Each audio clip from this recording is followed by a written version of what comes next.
우리가 이 지금 말씀은 21장에서부터 계속 이어지고 있는 내용의 말씀입니다. 그렇죠? 계속 말씀을 드릴 때마다 21장의 시작 부분을 계속 언급하는 이유는 여러분들께서 예수님께서 각 비유로 말씀하신 부분들마다 예수님이 어떤 중심을 가지고 말씀을 하시고 계시는가, 그것을 놓치지 않게 하기 위해서입니다. 21장에 들어서면서 예수님은 어린 나귀 새끼를 타고 예루살렘 성전에 입성했습니다. 도덕적이고 어떤 윤리적인 겸손을 말하는 것이 아니라 구약 성경에서부터 예언된 대로 하나님의 뜻에 순종하여 나귀를 탄 것에 대한 하나님께 순종함이라고 하는 겸손을 말하는 겁니다. 그 겸손으로 예수님은 예루살렘 성에 입성하셨고, 예루살렘 성전으로 들어가셔서 그 예배 드리는 종교 지도자들, 이스라엘 백성들의 예배 모습이 어떠한가 보셨습니다. 보시고 나서 베다니에 가셔서 쉬셨습니다. 그리고 다음날 예루살렘 성전으로 가시면서 무화과 나무를 보셨죠. 잎사귀가 무성하지만 열매가 전혀 없는, 그렇죠? 열매를 딸 때는 아니지만 잎사귀가 있다라는 것은 열매라도 있어야 되는 시기예요. 그렇기 때문에 그 잎사귀만 무성한 무화과 나무를 보시면서 네가 다시는 사람에게 열매를 내지 못하리라 하는 저주를 하셨습니다. 그리고 성전에 들어가셔서 어떤 사건을 벌이셔요? 성전에서 매매하는 자들의 상을 엎으시고, 매매하는, 사는 자 파는 자를 다 내쫓으셨습니다. 그러면서 내 집은 만민의 기도하는 집이라 이 하나님의 집을 뭘로요? 강도의 소굴로 만들었다라고 하는 책망을 아주 단호하게 하셨었습니다. 그리고 나서 예수님은 다시 베다니로 가서 쉬셨습니다. 그리고 다시 성전으로 가시는 길에 이미 뿌리째 말라버린 무화과 나무를 통해서 잎사귀는 무성하지만 열매 없는 그러한 자들의 행태가 결국 뿌리째 말라버린 이 무화과 나무와 똑같다라고 하는 것을 보여주셨지. 결국 그 모습은 예배도 있고 예물도 있고 제물도 있지만 하나님의 뜻을 찾는 중심이 전혀 없고, 하나님 메시아를 보내셨지만 메시아를 알아보지도 않고 인정하지도 않는 그들의 모습을 그대로 보여주신 겁니다. 그래서 믿음이 뭐냐를 가르치셨어요, 제자들에게. 그래서 그 믿음의 내용이 뭐였어요? 믿음이 있다면 이 산을 들어 저 바다에 떨어지라 하도록 옮겨질 것이다 라고 하는 거죠. 그 믿음은 어떤 믿음이에요? 믿습니다 하면 옮겨지는 믿음이에요? 아니에요. 나는 못한다 이거. 나는 불가능한 자라 이거예요. 내 욕심, 내 탐심, 내 기도 갖고 되는 것이 아니라 오직 뭐? 하나님의 뜻으로만 되는 거다. 이거. 하나님의 뜻이 있으면 산도 옮겨지는데 네 재물, 네 기도, 네 열심, 네 행위를 가지고 산이 옮겨지는 것 아니라라고 합니다. 그 믿음의 근거와 내용과 기준이 아주 잘못되어 있었음을 지적한 겁니다. 그리고서 성전에 들어가셨어요. 그때 누가 와요? 당시 유대 지도자들이 옵니다. 대제사장들, 장로들이 예수님께 와서 뭐라고 지적을 해요? 무슨 권위로 네가 그런 짓을 했느냐? 권위 문제를 가지고 예수님을 책잡습니다. 그러나 그들은 자신의 권위로 모든 성전의 일들이 진행된다고 여겼지만 그 권위의 시작은 누구예요? 예수 그리스도예요. 근데 그 예수님 앞에 뭐라고 말해요? 네가 무슨 권위로 이런 짓을 했느냐? 이런 말도 안 되는 짓을 한 이야기를 하는 것이죠. 그래서 예수님이 그들의 잘못된 질문, 기준부터가 틀린 질문을 예수님은 넘어가지 않고 세례 요한의 그 권위를 들어서 그들의 질문이 얼마나 어리석은 질문인지를 보여주셨고, 그러면서 그들에게 세 가지의 비유를 들어서 그들의 잘못됨을 깨우쳐 주셨습니다. 첫 번째 비유가 뭐였죠? 두 아들의 비유였습니다. 두 번째 비유는 포도원의 악한 농부의 비유였습니다. 세 번째 비유는요, 이런 뭐죠? 기억해 보십시오. 혼인잔치의 비유였습니다. 그 세 가지의 비유가 각기 이야기 내용은 다 다르지만 그 안에 있는 중심 흐름은 다 똑같아요. 결론적으로 그냥 한 가지에만 말씀을 드리면 하나님의 뜻을 찾지 않는 무리라고 하는 거예요. 그 첫째 아들도, 악한 포도원의 악한 농부들도, 임금의 혼인잔치에 초대됐지만 가기를 거절했던 그 사람들도 누구의 마음에 관심이 없어요? 주인의 마음에, 임금의 마음에, 하나님의 마음에는 관심이 없어요. 오직 내가 이렇게 기도했는데, 내가 이렇게 제물을 바쳤는데, 또 성전을 이용하여 자기 배를 불리는 일에 그거에만 관심이 있어요. 온통 기도 내용은 그거예요. 해주세요, 채워주세요, 고쳐주세요, 이루어주세요. 성공지향적인 하나님의 뜻과 상관없이 내 뜻을 하나님께 관철시키는 기도밖에 없는 거예요. 하나님의 뜻을 찾지 않아요. 그것에 대한 아주 정확한 지적이 어디에 있어요? 세 가지 비유에 정확하게 담겨 있는 겁니다. 그렇게 해서 세 번째 비유까지 마치신 예수님은 이제 예수님의 모습을 보고 이 바리새인들, 이 유대 지도자들은요, 도대체 어떻게 해야 되나 난감했어요. 왜요? 그의 행실로, 그의 어떤 언변으로, 그의 인격에 아무리 찾아봐도 올무지울 만한, 책 잡을 만한 내용이 거리가 하나도 없는 거예요. 그래서 이들이 모여서 회의를 합니다. 어떻게 하면 저 예수를, 우리의 권위가 무너지고 우리의 자존심에 상처를 입히고 또 우리가 배부르게 만들었던 이 기득권에 자꾸 지장이 되는 이 저 예수를 잡아 죽이겠는가? 이 방법도 안 돼요. 저 방법도 안 돼요. 그래서 논의한 끝에 하나의 거리를 찾아냅니다. 그것이 오늘 15절의 내용입니다. 함께 읽어보겠습니다. 시작. 이에 바리새인들이 가서 어떻게 하면 예수를 말의 올무에 걸리게 할까 상의하고, 여기 보면 어떻게 하면 어떤 올무요? 말의 올무에. 왜 말의 올무라고 하냐면, 아까도 얘기했지만 예수님의 행동이나 어떤 인품이나 이런 것에서는 도저히 트집 잡을 만한 거리가 전혀 없었기 때문에 그래요. 삶 자체가 완벽했기 때문에 그렇습니다. 그래서 이 말의 올무라는 것은 이렇게 말해도 걸리고 저렇게 말해도 걸리는 말의 실수가 아니라 어떤 그 보통 바둑에서는 오목이나 이런 데 뭐라고 합니까? 갑자기 생각이 안 나요. 하여튼 이렇게도 걸리고 저렇게도 걸리는 그런 거 말하는 거죠. 그런 상황으로 몰아붙이자고 하는 거예요. 그래서 여러분 그 내용이 이제 16절인데요. 함께 읽어보겠습니다. 시작. 자기 제자들을 헤롯 당원들과 함께 예수께 보내어 말하되 선생님이여 우리가 아노니 당신은 참되시고 진리로 하나님의 도를 가르치시며 아무도 꺼리는 일이 없으시니 이는 사람을 외모로 보지 아니하심이니이다. 자, 여기 보면 그들의 묘수가 이제 나타나는데 그 묘수 중에 첫 번째 내용이 뭐냐면 16절 상반절에 제자들을 헤롯 당원들과 함께 누구에게 보내요? 예수님에게 보내요. 이 부분이 참 놀라운 거예요. 그 당시 이스라엘의 어떤 종교 지도자들이나 또 장로들이나 어떤 지도자급에 있던 사람들은 대부분 누구냐면 바리새인들입니다. 물론 사두개인들도 있지만 대부분이 그 당시 이스라엘의 권력을 잡고 있던 것은 주로 바리새인들이 많았어요. 그래서 여기 그 바리새인 15절에 바리새인들이라고 한 이유가 그래서 그렇습니다. 근데 그들이 뭐라고 어떻게 했냐면 그러니까 제자들도 바리새인들이죠.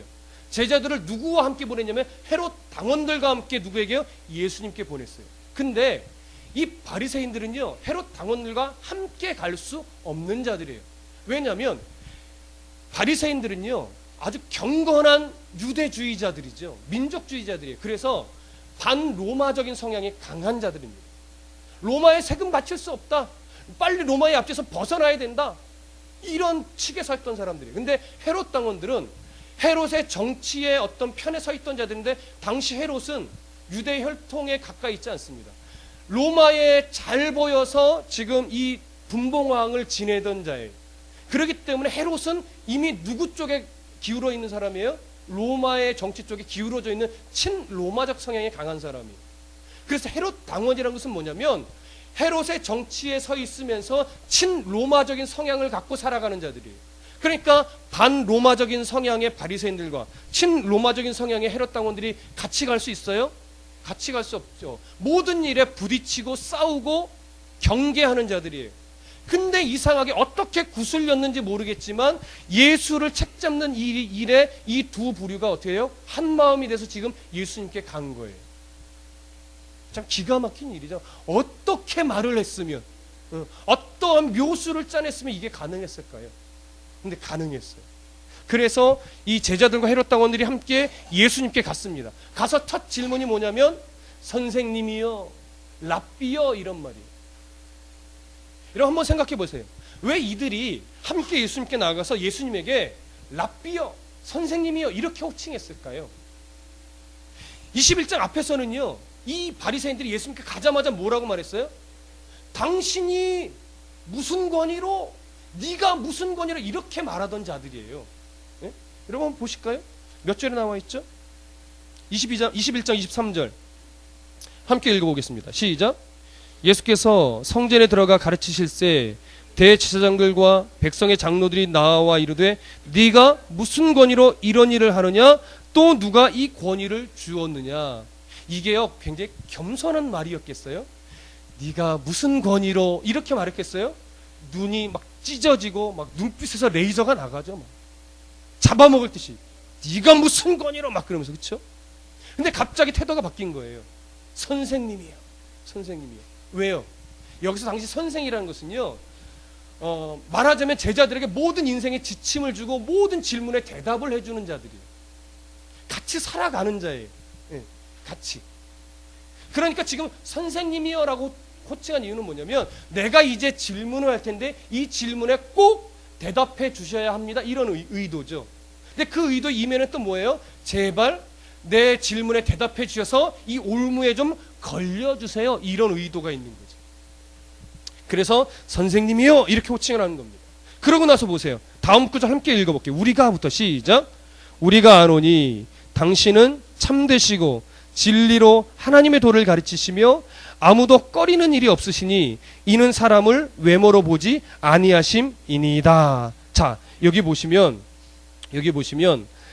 아주 예수님에 대해서 정확한 이야기를 해요. 당신은 참되시고 틀렸나요? 맞죠? 또 진리로 하나님의 도를 가르치시며 맞아요? 틀려요? 맞죠? 아무도 꺼리는 일이 없으시니 이는 사람을 외모로 보지 아니하심이니이다. 자, 여러분 이 말은요 이런 의미예요.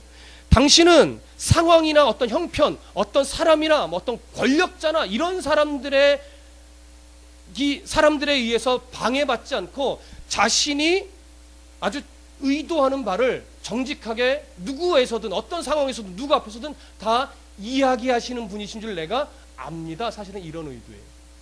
왜 이렇게 이야기하죠? 제발 내가 이제 질문하는 것을 헤롯 당원이라든가 사람들의 시선 의식하지 마시고 제발 대답해 주세요. 그런 의도입니다. 근데 보세요.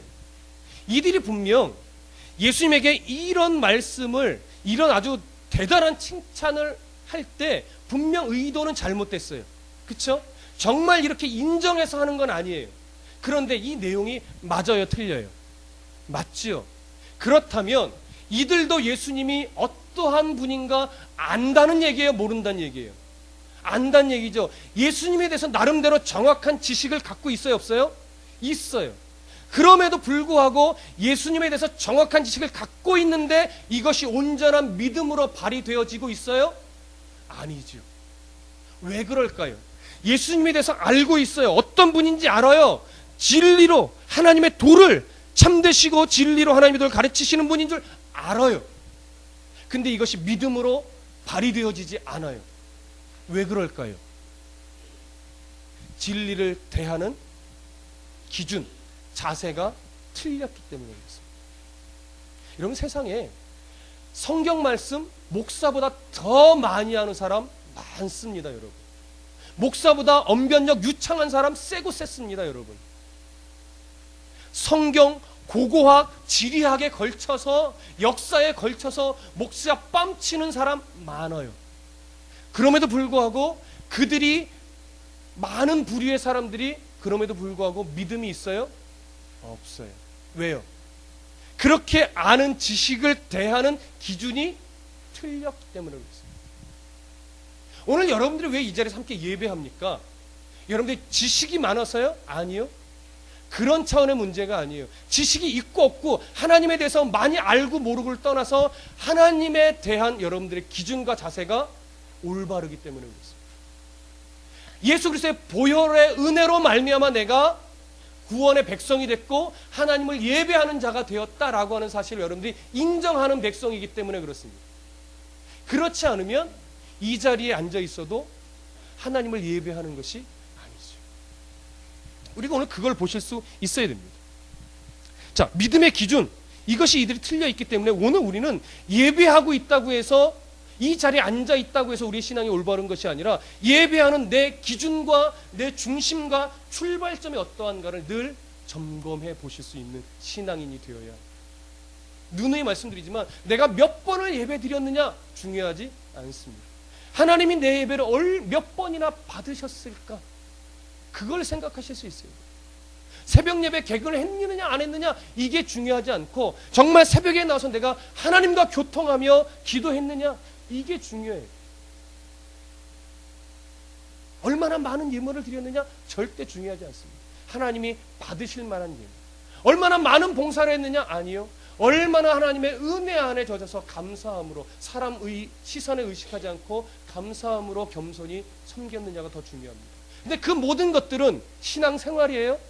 아니요. 그건 신앙인의 훈련이에요. 그 훈련이 돼야 드려지는 훈련, 겸손해지는 훈련, 낮아지는 훈련, 헌신하는 훈련, 이 훈련을 통해서 드디어 삶의 그 자리에서 신앙생활을 비로소 하는 거예요. 교회 안에서의 모습은 신앙생활 아니에요. 신앙훈련.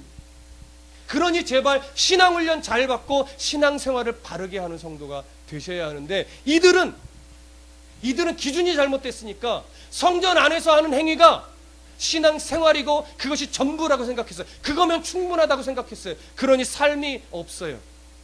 그래서 예수님이 산상수훈에서도 사람에게 보이려고 하는 의라고 책망했던 거예요. 사람에게 보이려고. 하나님이 인정할 수 있는 여러분 우리의 기도와 예배와 헌신과 예물과 여러 가지 것들이 되어야 하는 겁니다. 자, 17절 함께 읽어보겠습니다. 시작. 그러면 당신의 생각에는 어떠한지 우리에게 이루소서. 가이사에게 세금을 바치는 것이 옳으니까 옳지 아니니까 하니. 자, 이 질문이 바로 바리새인들이 회의하고 고민하며 결국 찾아냈던 묘수였습니다. 왜 이것이 묘수예요? 잘 생각해 보세요. 이 질문 때문에 헤롯 당원을 데리고 온 거예요. 이 질문 때문에 예수님께서 가이사에게 세금을 내는 것이 옳다라고 말하면 누구의 대적이 될까요? 바리새인들, 당시 경건한 유대인들의 대적이 됩니다. 어떻게 하나님을 믿는 백성들이 가이사에게 세금을 바칩니까? 그래서 반로마적인 성향의 유대인들에게 대적자가 되는 거죠. 그래서 빌미가 돼요. 근데 세금을 바치는 것이 옳지 않다 이렇게 얘기하면 누구의 대적이 돼요? 헤롯 당원들, 친로마적 성향의 사람들에게 대적이 됩니다. 그래서 이들이 예수가 황제 숭배를 거절했다. 그래서 고소할 빌미가 되죠. 그러니까 이렇게 말해도 걸리고 저렇게 말해도 걸리는 거예요. 그러나 바리새인들은 분명 예수라면 이렇게 얘기할 거야. 어떻게 기대했을까요? 세금을 내면 안 된다. 이렇게 기대를 했을 거예요. 그래서 헤롯 당원을 데리고 온 거예요, 여러분. 예수님이라면 당연히 그럴 것이다 라고 생각했던 것이죠. 그래서 헤롯 당원을 데리고 예수 앞에 딱 서서 선생님이요, 당신은 참되시고 이렇게 다 한껏 높여놓은 후에 어떤 질문이요? 바로 이 말도 안, 이렇게 말해도 걸리고 저렇게 말해도 걸리는 말도 안 되는 질문을 예수님 앞에서 지금 하고 있는 겁니다. 그럼 여러분, 이 세금이 어떤 세금이길래 이들이 이런 묘수를 짜낸 걸까요? 이 부분을 좀 생각해 볼 필요가 있는데, 당시 로마 제국이 자신들의 속국에게 있어서 요구했던 세금은 크게 세 가지입니다. 토지세, 소득세, 인두세. 근데 이 중에 오늘 본문에 관련된 세금은 인두세로 보여집니다. 당시에요, 로마가 이 유대인들이나 다시 속국에 호적을 하게 만듭니다. 그 호적을 하면 이름이 기록이 되죠.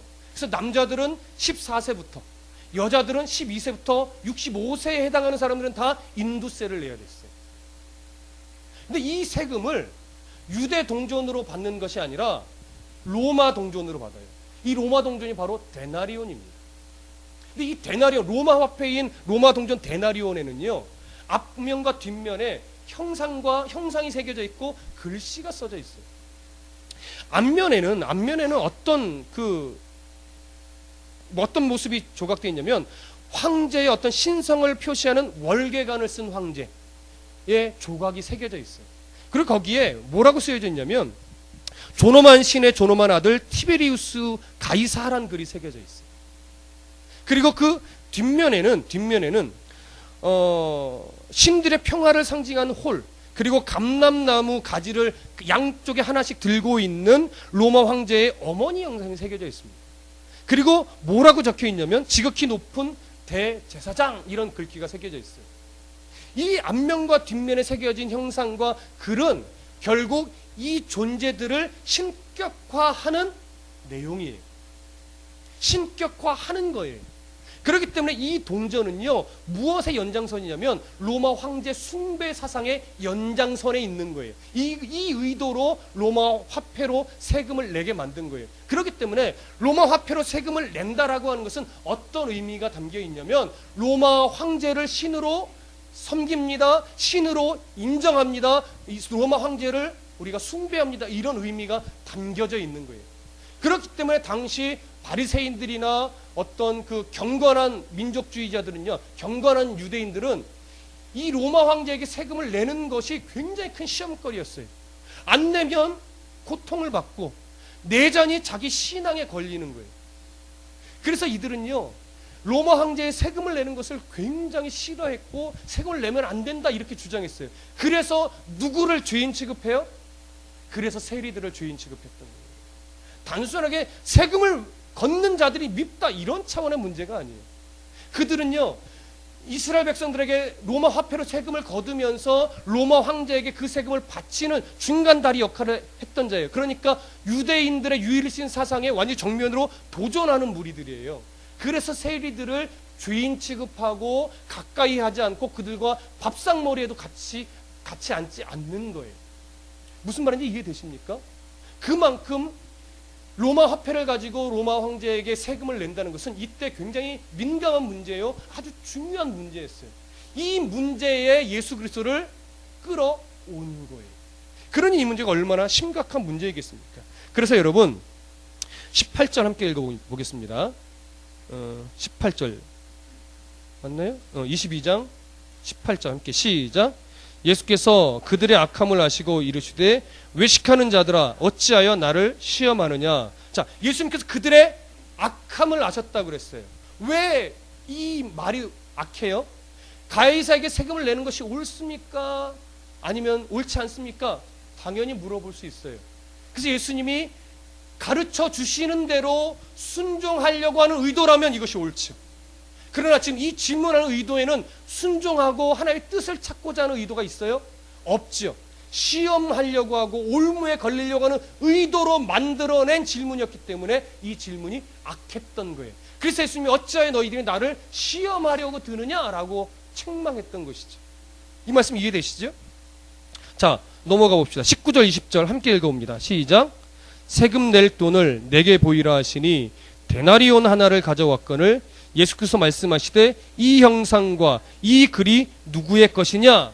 자, 이 형상이라고 말하는 것은 대표적으로 앞면에 새겨져 있던 로마 황제의 상일 겁니다. 그렇죠? 그리고 이 글이 누구의 것이냐라고 말할 때 그들은 당연히 누구의 것이라고 대답해요? 로마 황제 가이사의 것입니다 라고 대답할 수밖에 없는 것이죠. 21절 함께 읽어봅니다. 시작. 이르되 가이사의 것이니이다.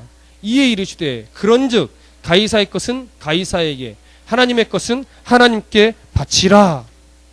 자, 여러분, 우리는 이 구절을 읽으면서 나름대로 통쾌함을 느낍니다. 왜냐하면 예수님이 그들의 올무지우는 그 질문에 빠지지 않으셨기 때문에, 통쾌하게 그것을 딱 떨쳐냈기 때문에 나름대로 통쾌함을 느끼지만, 오늘 이 구절은요, 단순히 그 정도의 통쾌함으로 그칠 만한 내용은 아니에요. 자, 가이사의 것은 누구에게? 가이사에게. 하나님의 것은 하나님에게. 자, 이 말의 의미가 뭘까요? 가이사도 섬길 수 있어야 되고 하나님도 섬길 수 있어야 된다는 걸까요? 로마 화폐로는 가이사에게 내고 유대 화폐로는 하나님께 내라, 이런 차원의 이야기일까요? 아니요. 단순하게 그런 차원의 내용이 아니라는 겁니다. 이 부분을 우리가 정확하게 이해하기 위해서 우리가 한 구절을 찾아봐야 되는데, 먼저 로마서 13장을 좀 찾아보시죠. 로마서 13장 1절부터 7절까지 조금 길지만 함께 읽어보겠습니다. 로마서 13장 1절부터 7절까지 함께 읽습니다. 시작. 각 사람은 위에 있는 권세들에게 복종하라. 권세는 하나님으로부터 나지 않음이 없나니 모든 권세는 다 하나님께서 정하신 바라. 그러므로 권세를 거스르는 자는 하나님의 명을 거스름이니 거스르는 자들은 심판을 자취하리라. 다스리는 자들은 선한 일에 대하여 두려움이 되지 않고 악한 일에 대하여 되나니 네가 권세를 두려워하지 아니하려느냐? 선을 행하라. 그리하면 그에게 칭찬을 받으리라. 그는 하나님의 사역자가 되어 네게 선을 베푸는 자니라. 그러나 네가 악을 행하거든 두려워하라. 그가 공연히 칼을 가지지 아니하였으니 곧 하나님의 사역자가 되어 악을 행하는 자에게 진노하심을 따라 보응하는 자니라. 그러므로 복종하지 아니할 수 없으니 진노 때문에 할 것이 아니라 양심을 따라 할 것이라. 너희가 조세를 바치는 것도 이로 말미암음이니라. 그들이 하나님의 일꾼이 되어 바로 이 일에 항상 힘쓰느니라. 모든 자에게 줄 것을 주되 조세를 받을 자에게 조세를 바치고 관세를 받을 자에게 관세를 바치고 두려워할 자를 두려워하며 존경할 자를 존경하라. 아멘. 자, 여러분, 이 말씀은 바울이 로마 교회 성도들에게 쓴 편지의 내용입니다. 우리가 사도행전 강해를 통해서도 어느 정도 우리가 다 이해를 했는데, 로마는 당시 세상 권세의 중심지요, 로마는 세상의 모든 우상들의 중심인 나라였습니다.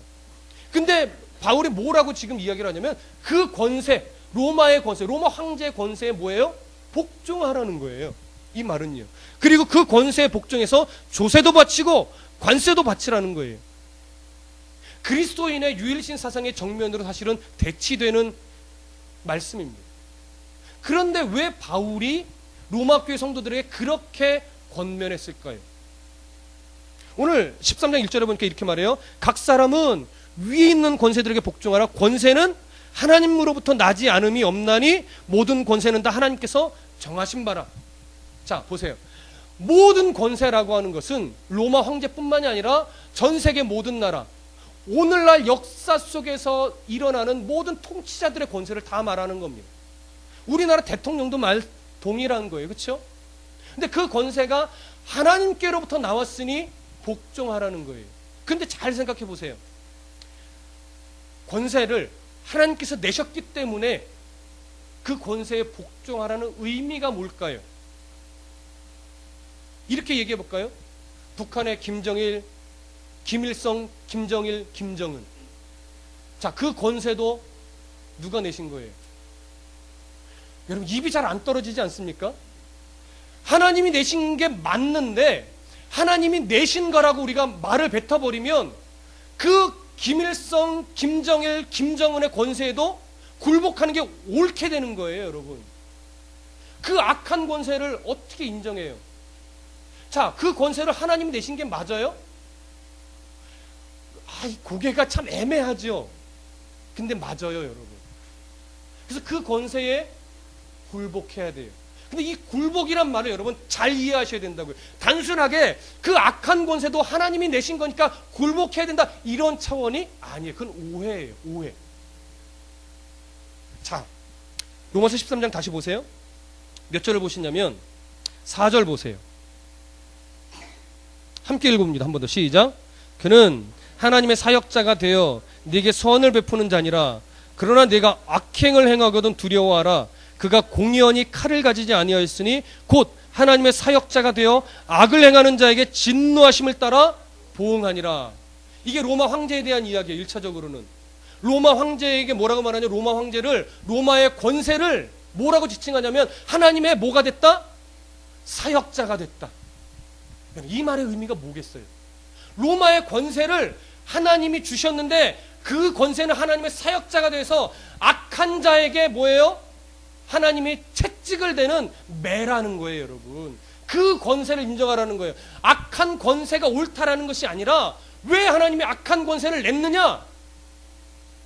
그 권세를 도구로 써서 책망하고 채찍질하고 돌이키게 만드는 대상이 있다라고 하는 거예요. 그래서 그 권세를 내신 하나님을 뭐하라? 인정하라는 거예요, 여러분.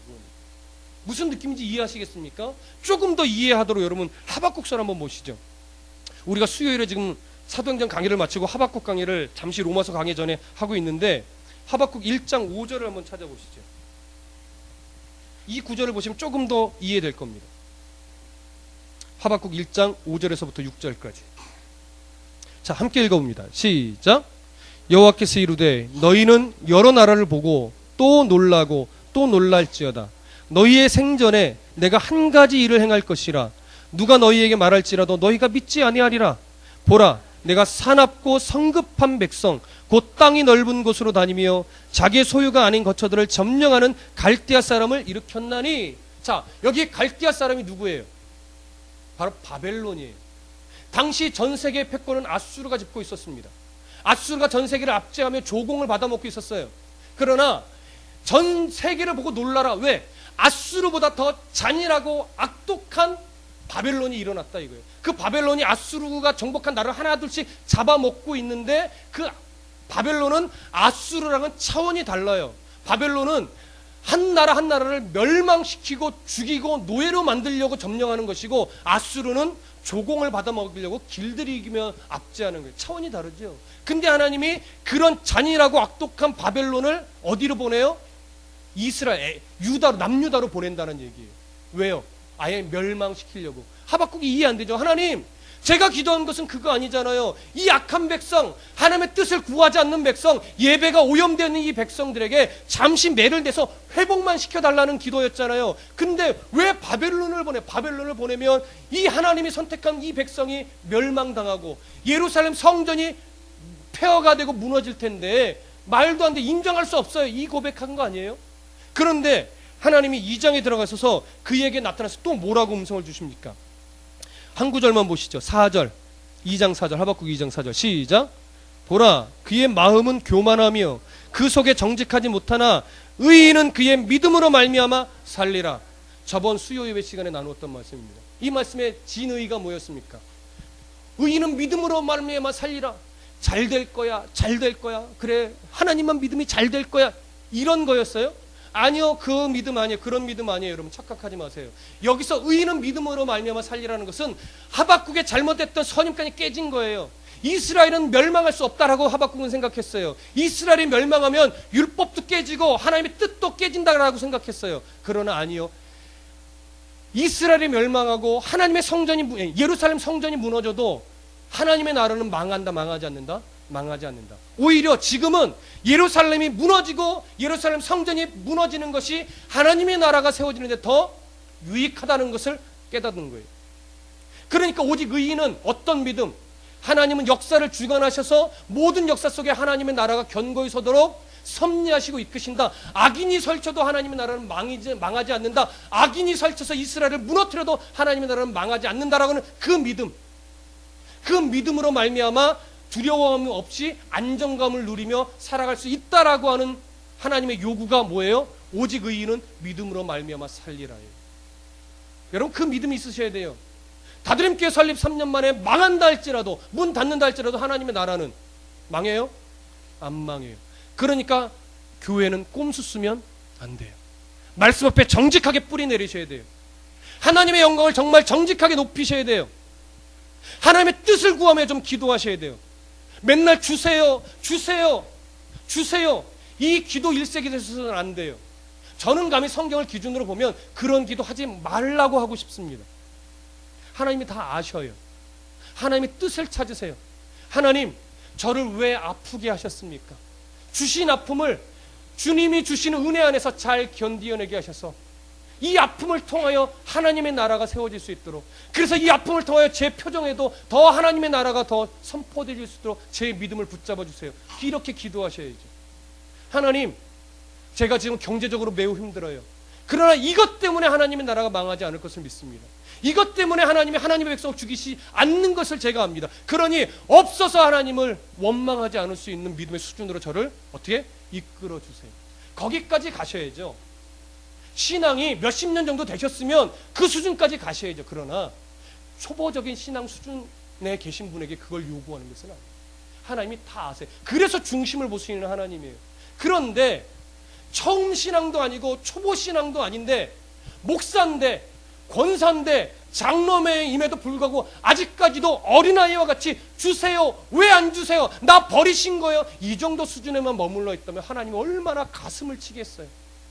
야, 네 기도의 수준은 아직까지도 그 모양이냐? 내가 네 인생을 통해서 그렇게 보여주고 들려줬는데 아직까지도 모르겠니 내 마음을? 너는 왜 내 마음을 알고자 하는 그 거룩한 욕심을 따라 기도하지를 않니? 왜 네 욕심만 채우려고 기도하니? 왜 없는 것 때문에 맨날 두려워하니? 내가 준 것으로 기뻐할 수는 없니? 내가 네 손을 붙잡고 있는 것으로 인해 감사하며 만족할 수는 없니? 하나님 오늘 우리에게 그러시지 않을까요? 오직 의인은 그 믿음으로 안정감을 누리는 거예요. 없어도 부족하지 않아요. 아파도 아프지 않아요. 그건 고통을 못 느낀다는 거 아시죠? 제가 이렇게 표현하니까 아파도 고통을 못 느낄 수 있다 이렇게 되는 것 같은데, 예수 아무리 잘 믿어도 아픈 건 아파요. 예수 아무리 잘 믿어도 공부 안 하면 대학 못 가요. 맞죠? 아무리 기도 많이 해도요, 아프면 병원 가서 조제받고 약 먹어야 되는 거예요. 그게 믿음이에요, 여러분. 하나님이 의사를 내셨고 하나님이 약을 만들게 하셨어요. 그게 믿음이에요. 근데 우리의 믿음은 자꾸 거꾸로 가요. 믿음의 근거가 하나님이 주실 것에 대해서만 맞춰져 있어요. 하나님이 이걸 주실 거야 라고 하는 그것에 자꾸 믿음이 포커스가 맞춰져. 아니요. 우리를 넉넉하게 채우실 하나님에게 우리의 믿음이 맞춰져야죠. 믿음의 대상은 예수님이에요. 예수님이 주실 것이 믿음의 대상이 아니에요, 여러분. 가장 좋은 것으로 채우실 예수님의 믿음의 대상이고, 예수님의 믿음의 내용이고, 예수님이 믿음의 전부예요. 그 예수님이 나와 함께 하시기 때문에 오늘도 우리가 상황과 형편 때문에 이리 쏠리고 저리 쏠리는 것이 아니라 오늘도 안정감을 누릴 수 있는 거예요.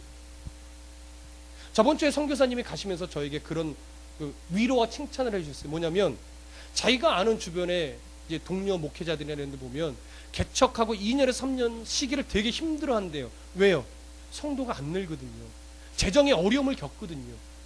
그러니까 굉장히 힘겨워하다가 문을 닫는 교회가 많이 있대요. 정말 안타까운 일이죠. 근데 다드림교회 오니까 이 안에 성도들의 많지 않고 아직도 자립이 안 됐음에도 불구하고 힘겨워하는 모습이 아니라 말씀에 뿌리 내리는 그 소망을 가지고 달려나가고자 하는 그 마음들이 정말 느껴진대요. 그렇게 느껴주셔서 제가 정말 감사하다고 그랬어요. 그렇게 느끼신 대로 제가 더 흔들리지 않고 말씀에 뿌리 내리고자 하는 신앙, 목사에게 뿌리 내리는 신앙도 아니고 교회에 뿌리 내리는 신앙도 아니고 오직 하나님의 말씀에 뿌리 내리는 그 신앙으로 더 우리가 견고하게 달려가야 되겠다. 이태희 목사는 없어져도, 다드림교회는 없어져도 하나님의 말씀에만 살아있으면 거기에 뿌리 내리게 되는 우리의 신앙으로 말미암아 하나님의 나라가 확장되어지는 거예요. 그 흔들림이 없는 것 같이 보여서 기쁘다라고 하는 것이죠. 저도 기뻤어요. 왜요? 그 선교사님이 여러분들의 표정을 보고 그걸 느꼈기 때문에 우리 잘 가고 있는 거구나. 그쵸? 3년 동안 저희 가족들 빼고 서너 가정 전도되어 지금 정착하고 있지만 잘 가고 있구나. 저에게 위로가 됐습니다. 우리 잘 가고 있는 겁니다, 여러분. 큰 행사 이런 거 많이 없이 그저 맨날 강해설교, 사경회 이런 거밖에 없지만, 그쵸? 맨날 재밌는 얘기는 하나도 안 해주고 처음부터 끝까지 성경만 갖고 얘기하지만 그럼에도 불구하고 말씀에 뿌리 내리려고 하는 그 싸움을 싸워가는 목사와 그 싸움을 함께 싸워가는 성도들이 있으니 하나님이 그래도 대견해 하시지 않겠는가. 이 모습 때문에 우리가 오늘 힘을 얻습니다. 여러분, 그것이 여러분들의 힘이 되고 위로가 되고 그것이 여러분들의 믿음의 내용이 되셔야 됩니다. 예레미야 시대 때도 또 미가 선지자 시대 때도 똑같았습니다. 그래서 그때마다 동일하게 외쳐졌던 게 뭐예요? 하나님이 바벨론을 보내고 하나님이 이스라엘 심판한다. 그 심판을 피할 생각하지 말고 뭐 해라? 심판을 받으라 이거예요. 받으라. 그래야 너희들의 신앙이 회복하고 너희들의 신앙이 견고하게 설 수 있다 이거예요. 자꾸 우리의 신앙은 어디로 가냐면, 하나님 이 고난을 없애주세요. 이 고난을 피해가게 해주세요. 그런데 성경은 뭐라고 말하냐면, 하나님이 성도들에게 고난을 줄 때 그 고난을 받아야 된다라고 하는 거예요. 피하려고 하지 말고 그 고난을 받아내야 거기서 하나님의 마음을 알게 되고 거기서 신앙이 자란다라고 하는 것이죠. 그것이 가이사의 것은 가이사에게, 하나님의 것은 하나님께 드리라고 하는 말의 진의입니다. 왜 그 권세들에게 굴복해야 돼요? 왜 하나님이 로마 권세에 굴복하라고 말해요? 하나님의 로마 권세를 그냥 낸 것이 아니라 하나님의 뜻을 찾지 않고 예수 그리스도를 인정하지 않는 그 엄청난 오류와 변질에 빠져버린 이스라엘을 뭐하기 위해? 심판하기 위해 일으키신 권세이기 때문에 그래요. 솔로몬의 악행으로 인해서 이스라엘에 두 동강이 났습니다. 북이스라엘과 남유다로. 그런데 북이스라엘과 남유다가 계속하여 뭘로 가요? 점점 우상 숭배로 가고 이방 나라를 부러워하는 쪽으로 가요. 그래서 북이스라엘이 먼저 멸망당해요. 그나마 선한 왕들, 하나님 앞에 서 있는 왕들이 남유다에 있었지만 결국 끄트머리에 남유다도 악행으로 거듭해 가요. 그래서 결국 바벨론에 멸망을 하는 거예요. 근데 선지자를 통하여 너희들 이제 멸망당할 테니 그 멸망을 기꺼이 받아라. 그런데 그렇게 하나님의 뜻을 전한 선지자들 어떻게 해요? 잡아 죽였단 말이에요. 예레미야 선지자를 잡아 죽였단 말이에요. 하나님이 심판할 거야. 너희들 그 심판을 받아라 그랬더니 매국노 그래서 잡아 죽였단 말이에요. 하나님의 뜻을 볼 줄 모르니까, 하나님의 뜻을 들을 줄 모르니까 매국노라고 해서 잡아 죽인 거예요. 여러분, 하나님은요 성도를 세우고 회복시키시고 하기 위해서 세상 권세를 내셔요. 한간에 우리나라 여자 대통령이 당선됐다고 해서 막 말들이 많았어요. 세상 사람들은 그럴 수 있어요. 하나님 믿지 않는 들은 자기 가치관에서 그럴 수 있어요. 근데 하나님을 믿는 자들이 이미 권세를 낸 결과가 나타났는데 내가 찍지 않았다고 해서 똑같이 그런 것에 동조를 해요. 여러분, 신앙인은 그러시면 안 됩니다. 결과가 나타났으면 왜 하나님이 그런 결과를 주셨을까를 보고 거기서 하나님의 뜻을 찾는 자세가 있어야 돼요. 근데 그런 자세가 없는 성도들도 많더라고요. 왜 그래요? 하나님이 세상 권세를 내신 의도와 이유를 찾으려고 하는 자세가 되어 있지 않기 때문에 그래요. 그것이 굴복하라고 하는 의미예요, 여러분. 그런데 이 지금까지의 내용은 이스라엘의 악행을 거듭해서 이런 하나님의 책망을 받고 이런 권세자들을 보내신 거잖아요. 그런데 욥기를 보면 때로는 우리의 악행 때문이 아니라 우리의 더 깊은 성숙을 위해서 고난을 주실 때도 있다라고 하는 것이죠. 그래서 욥이 그런 고난을 받아요. 사탄이 참소를 하죠. 욥이 그냥 그러겠습니까?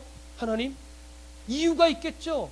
하나님이 잔뜩 복을 줘놓으시니까 그가 그러는 거 아니겠어요? 그거 거두고 가시면 믿을까요?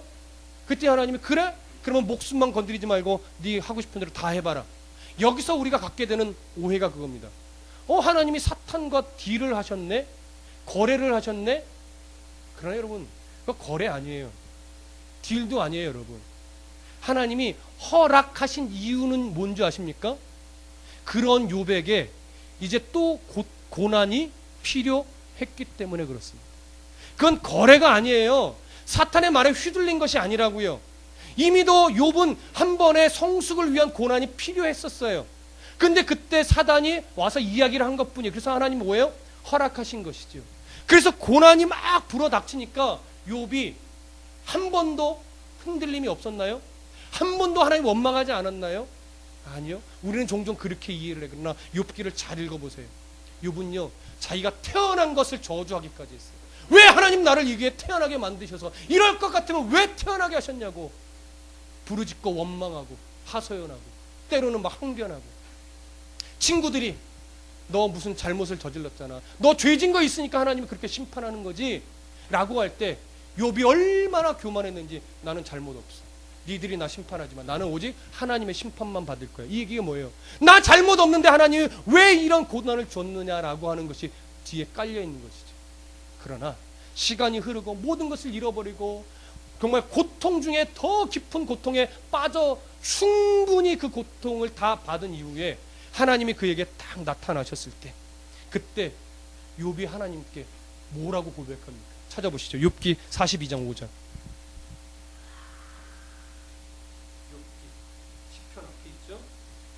욥시 잠전하 이렇게 외우는데 시편 앞에 욥기 42장 3절, 욥기 42장 5절부터 5절, 6절 두 절 함께 읽어보겠습니다. 욥기 42장 6절과 5절과 6절 말씀 함께 시작. 내가 주께 대하여 귀로 듣기만 하였사오나 이제는 눈으로 주를 배옵나니 그러므로 내가 스스로 거두어드리고 티끌과 재 가운데서 회개하나이다. 여러분 실제로 욥 잘못한 건 없었습니다. 그러나 욥도 잘못한 건 없었지만 하나님이 원하시는 수준의 그를 끌어올리기 위해서 고난은 필요했다라고 하는 거예요. 이해할 수 없었죠. 너무나 심각한 고난이었죠. 그러나 고난의 강을 피하는 것이 아니라 건너오고 나서 하나님을 만나고 나서 보니까 욥은 그렇게 고백해요. 이전까지 내가 하나님에 대해서 귀로만 들었던 신앙인데 이제는 눈으로 보는 신앙이 되었습니다. 감사. 이것을 위해서 고난이 필요합니다. 여러분, 그리스도인, 많은 대부분의 그리스도인들은요, 자기가 어리석어서 받는 고난도 있어요. 하나님 주신 것이 아니고. 근데 한 80%는요, 모난 부분이 너무 많고, 죄성이 너무 많고, 욕심도 많고, 탐심이 꺾여지지 않는 그 수많은 것들 때문에 하나님이 고난을 주십니다. 그래서 그 고난은요, 피해 갈 수 있다, 없다? 없다. 피하려고 해라, 하지 마라? 하지 마라. 우리의 믿음은 그것을 기꺼이 받는 신앙이 되어야 돼요. 그 기꺼이 고난의 강으로 들어가는 신앙이 되어야 돼요. 그러나 한 10%에서 20%는 내 잘못이 문제가 아니라 우리들을 계속하여 하나님 원하시는 신앙의 수준까지 끌어올리기 위해서 주는 고난도 있더라라고 하는 것이죠. 그래서 그리스도인은 어떠한 순간이나 어떠한 상황이나 1분 1초도 아무 의미 없는 고난은 있다, 없다? 없다. 여러분, 그걸 인정하는 것이 뭐냐면 가이사의 것은 가이사에게 바치는 신앙입니다. 가이사의 권세를 그걸 위해 하나님이 내셨단 말이에요. 여러분들이 이해할 수 없고 용납할 수 없는 고난과 상황과 형편들이 있어요. 도대체 내가 무슨 잘못을 저질렀길래 이런 상황으로 끝까지 계속하여 몰고 가시는 거예요. 1, 2년도 아니고 하나님, 이렇게 항변될 때 있잖아요. 근데 왜 그래요? 필요하거든요. 나는 용납이 안 되지만 하나님이 보실 때는 그게 필요하다는 거예요. 그거 피하려고 하지 마라 이거예요. 거기에 들어가라는 거죠. 피 흘리기까지 싸우라는 거죠. 피 흘릴 것이 걱정돼서 막 피하지 말고 한번 피 흘려봐라 이거예요. 그러면 안 죽는다는 거죠. 죽기까지 싸우라 이거예요. 죽어보지 않고 죽을 것 같으니까 자꾸 피하고 돌아가죠. 죽어라 이거예요. 죽어라. 그러면 안 죽는다는 거죠. 피 흘려봐라 이거예요. 그러면 피 안 흘린다는 거죠. 이게 굉장한 역설이지만 예수 안에서 이 역설은 진리가 됩니다. 말씀 안에서 이 역설이 진리가 된다고요, 여러분. 그래서 여러분, 우리가 하나님이 우리의 이런 연단과 단련, 그래서 그 연단의 강을 건넌 이후에 정금처럼 순금처럼 우리를 쓰기 위해 계속 몰아가시는 거예요. 여러분, 아직 우리는 모릅니다. 여러분들이 어느 정도의 연단의 위치에 와 있는지. 때로는 어떤 사람은 평생 연단이에요. 죄송합니다만 죽을 때까지 연단을 받는 사람이 있어요. 어떤 사람은 한 20년 정도에 끝나는 사람이 있어요. 어떤 사람은 한 10년. 사람이 보기에 평생 연단이지만 살아올 때 저 사람은 야 평생 참 고통 속에서만 사는 것 같다 이렇게 여겨지는 사람이 있어요. 어떤 사람은 한 10년 정도의 그 고통이 어느 정도 마무리되는 것 같다 여겨지는 사람이 있어요. 근데 그것이요, 사람의 뜻과 계획 속에서 있는 것이 아니라 오직 하나님의 뜻에서만 있는 거예요. 그런데 여러분, 한 가지 잘 분별하실 게 있어요. 평생 고통의 강을 건너는 사람은 신앙 수준이 낮은 거예요? 우리는 자꾸 그렇게 봐요. 그거 아니에요, 여러분. 하나님이 쓰시고자 하는 방향과 수준이 다 달라서 어떤 사람은 평생인 것 같고 어떤 사람은 10년인 것 같을 것 뿐이지, 여러분이 한 1년 고통받고 평생 편하다고 해서 신앙이 좋은 것은 아니에요. 그건 신앙의 수준과 상관없어요. 오직 뭐와 관련이 있는 거예요? 그 사람을 향한 하나님의 계획과 작정하심과 뜻에만 관련이 있는 거예요. 그러니 교만하지 마십시오. 여러분, 평안하다고 교만하지 마시고 고통 속에 있다고 좌절하지 마십시오. 중요한 것은 어떤 상황에 있든지 간에 내가 하나님의 뜻을 보고 있구나, 어떤 상황에서도 하나님이 나를 만지고 계시는가를 보고 있느냐, 느끼고 있느냐, 가슴에 담고 있느냐가 중요한 거예요. 그것 없으면 참 힘들 뿐이에요. 우리 그거 못 느끼면 우리 인생이 얼마나 힘들고 얼마나 고되고 어려운지 몰라요. 근데 그걸 느끼기 시작하면 이제 가이사의 것은 가이사에게 바치고 하나님께 바치는 신앙의 수준이 되면 상황 때문에 힘들어하지 않을 수 있어요. 형편 때문에 좌절하지 않을 수 있어요. 가진 것이 많다고 교만하지 않을 수 있다고요. 변질되지 않을 수 있다고요. 근데 이걸 놓치니까 자꾸 좌절하거나 교만하는 자리로 빠져요. 여러분은 그러시면 안 됩니다. 저도 그러시면 안 됩니다. 이 사실을 깨닫고 우리는 가이사의 통치 아래서 살아가고 있지만 그 속에서 하나님의 뜻을 발견하고 찾아내는 훈련을 잘 받아내시기를 소원합니다. 그럴 때 하나님의 것을 하나님 것답게 드릴 수 있는 거예요. 여러분, 하나님의 것을 하나님 것답게 드리는 그 첫 번째가 뭘까요?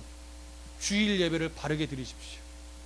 여러분, 주일의 예배와 수요 예배와 새벽 예배 중에 어느 예배가 가장 중요한 예배일까요? 딱 함정이란 거 느껴지시죠?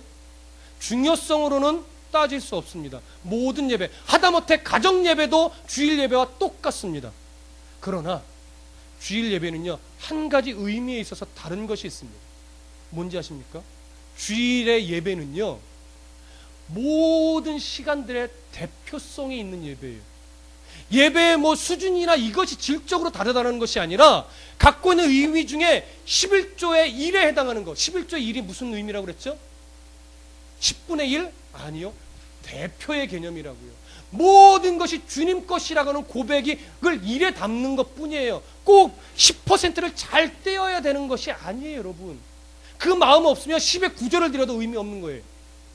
그렇죠? 주일 오전 예배라는 것은 그런 모든 시간의 대표라는 의미가 있어요. 그 대표를 하나님 앞에 잘 들음으로 말미암아 내가 걸어온 시간들, 그리고 앞으로 가야 될 시간들이 모두 누구 것이라는 고백이 있는 거예요? 하나님 것이라는 고백이 있는 거예요. 그래서 주일 대예배가 소중한 거예요. 질적으로 다른 것이 아니라. 근데 여러분, 가끔 우리가 어쩔 수 없이 주일 대예배를 본교에서 못 드리거나 빠질 때 있죠. 그 모든 것을 책망하는 거 아니에요. 그런데 못 드리는 것과 안 드리는 것은 뭐가 있어요? 전혀 다른 거예요. 못 드리는 자녀의 중심에는요, 하나님을 향한 죄송함과 마음으로 드리는 예배가 예배의 공간에 없어도 그 마음 중심에 있단 말이에요. 두려움이 있고 죄송함이 있다고요. 근데 말은 그럴듯한데 안 드리는 인간이 있다고요. 그건 하나님 앞에 책망받을 거예요. 여러분, 주일에 이 자리 없으셔도 돼요. 어머님 때 부모님 때 가셔도 돼요. 또 일 때문에 못 드릴 수도 있어요. 그러나 내 마음 중심의 자세를 잘 생각하세요. 못 드리는 건지 안 드리는 건지, 하나님 앞에 어떠한 자세로 내가 주일을 이 시간을 보내고 있는지 그 중심 자세를 점검해 보세요. 그러면 하나님이 나를 향해 어떤 마음으로 보실까가 딱 드러나는 겁니다. 여러분, 그 중심, 이걸 보십시오. 그게 우리에게 요구하시는 하나님의 마음이에요. 그것이 가이사의 것은 가이사에게, 하나님의 것은 하나님께 드리는 고백인 겁니다. 좀 길어졌지만 마지막 오늘 본문 마태복음 22장 22절을 읽고 결론하겠습니다. 마태복음 22장 22절 함께 읽습니다. 시작. 그들이 이 말씀을 듣고 놀랍게 여겨 예수를 떠나가니라. 이들이 예수님이 이 말씀에 놀랍게 여겼어요. 이야, 기이하다, 신비롭다, 이런 반응이에요. 그러나 그렇게 반응했지만 결국 누구를 떠났어요? 예수를 떠났어요. 믿음으로 회개의 자리로 나아간 것이 아니라 그렇게 질문하는 기준과 의도와 내용이 어그러져 있고 틀려버렸으니까 그런 예수님의 말씀을 대면하여 들었음에도 불구하고 예수님을 떠나버리는 거예요. 여러분, 오늘 예배하는 우리 모두가 정말 하나님 아버지 앞에 예배하는 기준과 내용과 중심이 어떤지 점검하시면 오늘 이 예배를 하나님이 받으셨을까 안 받으셨을까를 여러분 아실 겁니다. 이 하나님을 만나십시오. 우리는 가이사의 권세 아래 어쩔 수 없이 살아가야만 합니다. 그러나 그 속에서 하나님의 뜻을 발견하여 하나님의 것을 하나님께 드리는, 하나님 받으실 만한 예배, 하나님 받으실 만한 기도, 하나님이 받으실 만한 예배, 하나님이 받으실 만한 삶을 살아내시는 그런 성도가 되시기를 소원합니다. 기도하겠습니다.